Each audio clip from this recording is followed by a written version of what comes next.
My entitled sister-in-law tore my ear off because she didn't like my earrings and refused to pay for my surgery. Now I'm suing her for $50,000. Even when I was younger, I tried to convince my brother to find a better, sane woman to marry, but he didn't listen to me. As a result, my sister-in-law has always had a vendetta against me. She hates me with a passion and never tries to hide it. Whenever we go on family vacations or Thanksgiving dinners, I can always expect her to make an offhanded comment about me. She would insult the dress I'm wearing that day, call me an attention seeker because I wore makeup, and even go as far as to insinuate that I hate my family.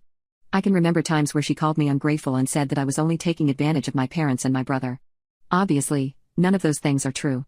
At all those occasions, I got the urge to absolutely blow up at her and even attack her physically, but thankfully my husband stopped me.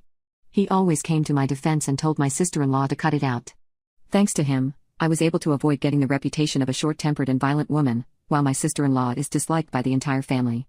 However, she finally took it too far this time and forced me to respond in kind.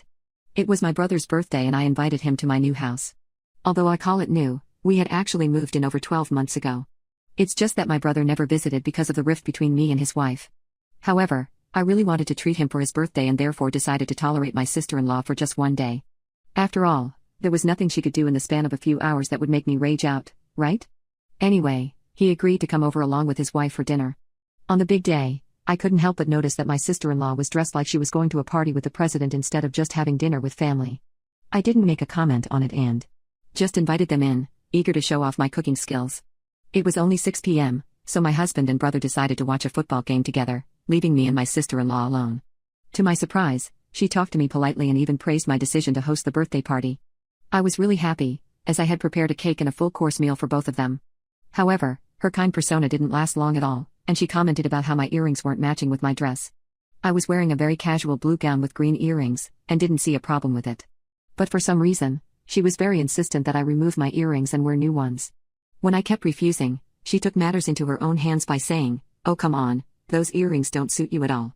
They're probably just clip-ons, right? Here, I'll remove them for you." I have no idea why she thought they weren't the piercing kind. Before I even had the chance to respond, she closed the distance between us and yanked on my ear with her full strength. She was so forceful that half my ear was torn apart along with the earring. I screamed in pain and pushed her away while covering my bloody ear. My husband rushed in and immediately began attending to me. But the damage was so severe that he had to take me to the hospital. My sister-in-law was so spooked that she didn't say another word and quietly hid behind my brother.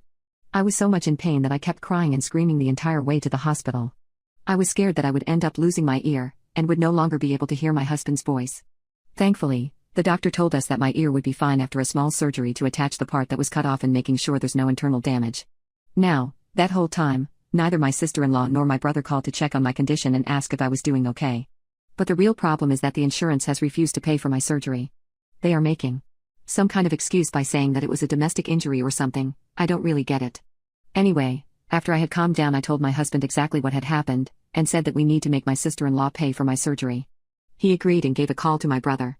I honestly thought that she would have the decency to apologize and agree to pay, but I was wrong. She had cooked up a completely different story to tell to my brother in which she was the victim.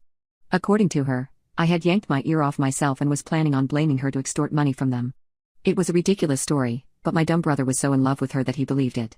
Something snapped in me when I heard her false story. If she had refused to pay but at least apologized and shown remorse for attacking me, I would have forgiven her. I had taken her abuse silently for years, but I wasn't going to do that any longer. I decided to make her pay for all her crimes. Now, that was an actual assault and I could report her to the police if I wanted to. But I decided to go to the extreme and instead file a lawsuit against her. My husband contacted a lawyer and we very quickly sent her a letter saying that if she didn't pay for the damages immediately, then we are taking her to court. But she once again told the same sob story, and even hired a lawyer to fight the lawsuit. Thankfully, I have an ace up my sleeve. You see, our house is filled with security cameras, including the room where she yanked my ear off. So we have refutable proof of her wrongdoings. But I'm letting her lie so she corners herself and has no choice but to pay whatever amount I ask for. And since I have that trick, I decided to add pain and suffering and betrayal in the lawsuit and raise the amount to $50,000. This will work because she never called to check up on and never showed remorse. So her own toxic personality is going to bite her back, and I'm going to walk away $50,000 richer.